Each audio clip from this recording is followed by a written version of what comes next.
Clear away, sir. All right. Well, people will continue to find new and creative ways in getting their rocks off. There's no end to people's depravity. How many stories have we heard about a guy getting caught in a porta potty just waiting for someone to come use it? Or putting up cameras where there shouldn't be cameras? Whipping it out in public? Rubbing it on someone's leg? Jerking off on your desk while you're conducting court? Teachers having sex with students? Being naked from the waist down doing a podcast? Hey, Humans can't handle their privates. Why? The simple answer is pleasure. Humans and only a few types of monkeys have sex for pleasure. You left one out. Okay? Dolphins. Oh. Yeah. Not only will dolphins do it for just for the fun of it, there's certain fish that they will use as masturbatory aids. Basically like sex toys. Oh, when it comes to having sex, humans want pleasure first, procreate second, if at all. It is a trick that without the pleasure, humanity would die off. That isn't a stretch of the truth. No, I mean, if having sex was like, I don't know, going to the dentist, I wouldn't do it. No, putting. Right. Now, the first is one I've already touched on before in a little short I did. It's about anglerfish, but I didn't go into great detail on in the short, so I will go into a little bit of greater detail on this fish now. The anglerfish lives at the deepest depths of the oceans. With the vastness and darkness of these deepest depths, it can be hard to find a mate. So once a male finds a mate, they do something very unique. The smaller male anglerfish eats a hole, attaches itself to the larger female. Their skin, blood vessels, and digestive systems fuse together and basically make an already weird looking fish look weirder. Ugh. The male will lose its eyes, fins, and some of its organs. His sole role now is to provide sperm. What makes this even more unique is the female can do this with up to 6 other male fish, keeping her in constant supply of sperm. The ultimate splooge queen. They kind of come one, so it'd be weird seeing a fish down there and seeing like 4 other fish sticking out of it. Could you imagine, new one pops up? Fred, is that you? How did you got into Bernice? Oh, dude, man, yeah, if I'd known I'd have gotten here way sooner. We could have been cum bros this whole time. I think it's cum comrades. Cum comrades, sorry. Comrades. But It's called the Argonaut octopus. This octopus is a strange creature. They already look like something from another world. They are super smart. There are several species of octopus, but none as strange as the Argonaut octopus. It looks like a seashell. The mating ritual of the Argonaut octopus involves the male detaching a modified arm called a hectocotylus and giving it to the female to transfer sperm. It is a multi-step process. First, the male's hectocotylus develops in a pouch under its left eye. When it becomes fully developed, the male releases it. It then floats to the female and attaches to her mantle using suckers. It then wiggles its way into the female's mantle cavity where it delivers sperm packets. Not just sperm, but sperm packets. The male dies shortly after releasing its hectocotylus. The female can store sperm from multiple mates in her mantle cavity and use them to fertilize her eggs over time. After fertilization, the female lays her eggs in her shell, called the brood chamber. She remains in the nest to guard her eggs and eventually starves to death. The parents die for the reason of not eating their born, as octopuses are cannibals. this is a creator that got tired of creating millions upon millions of species. Pretty soon, it's just like, oh, God, I don't know what. It shoots its dick at her face. It grows a dick on its face. It shoots it out. It hits the other one.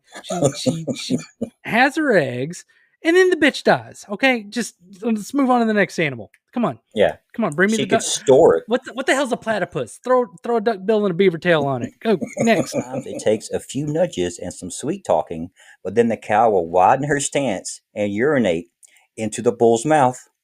The bull then acts like it just tasted a fine wine and determines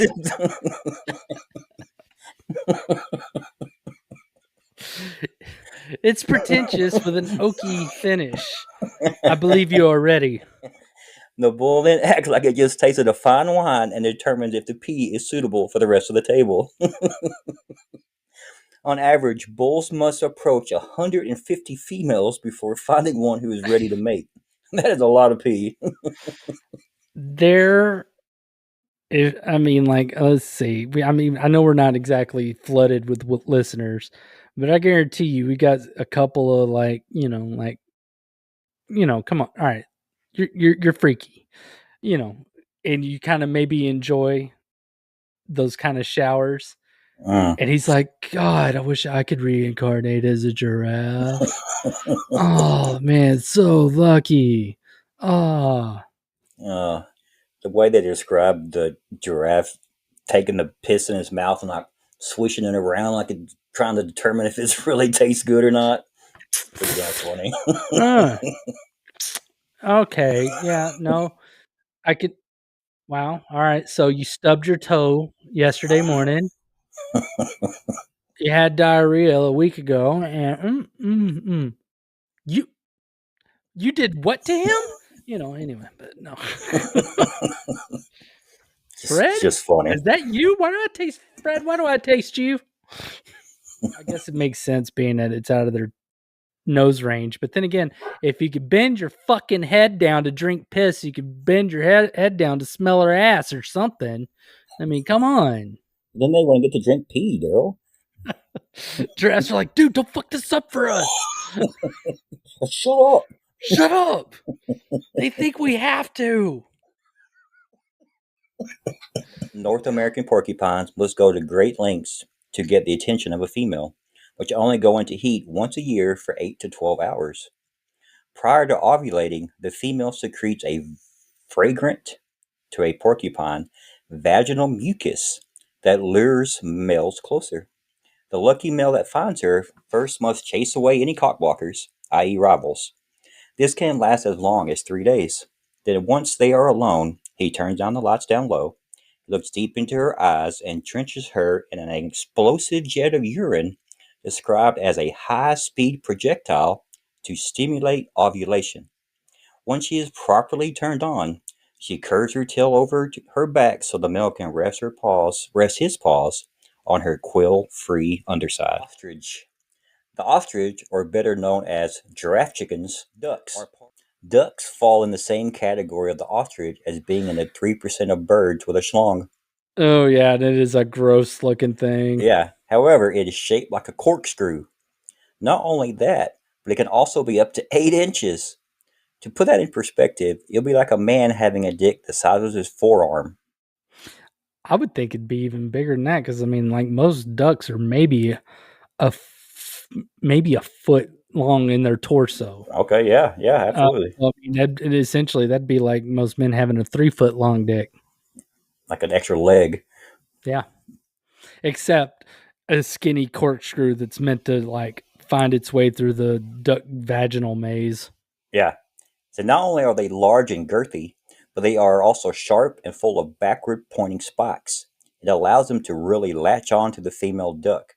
Also, they do not need duck Viagra or dirty talk to get them going, as an erection is not needed. The male duck basically stabbed the female with its clockwise spiral spiked dingus. If you ever get a chance, get on YouTube and look for scientifically accurate DuckTales. It is somebody singing the theme song to DuckTales, but with actual science facts, and they do a lot of corkscrew penis stuff. Because ducks are depraved beasts. It's weird. The female duck has it rough, but she has evolved to counteract the male's torture stick. The female has a counterclockwise vagina. They also have misleading tunnels that act as a barrier against getting the full 8 inches.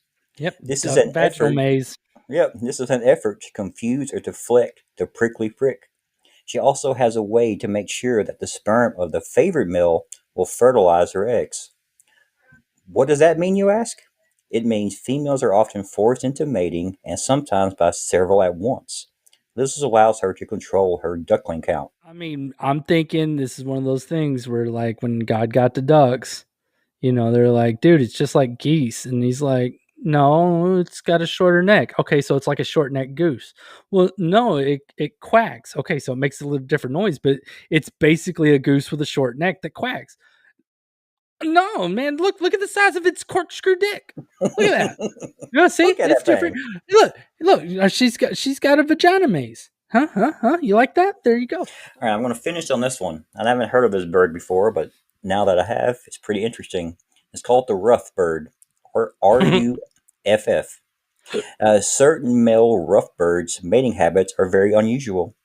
Males will congregate in large groups and display their neck feathers to attract females, who indicate their willingness to mate by bending over and presenting their genitals. However, lurking unnoticed among the flashers is a group of cross-dressing birds that resemble females but are males with less colorful plumage. The fake females go unnoticed by the males as they continue to show their junk, allowing them to sneak in at the last minute and mate with their eager female. The old switcheroo. I was gonna say, what's your favorite animal sex act? Tell us in the comments below. During the praying mantis, they don't always bite their head off. They just sometimes do.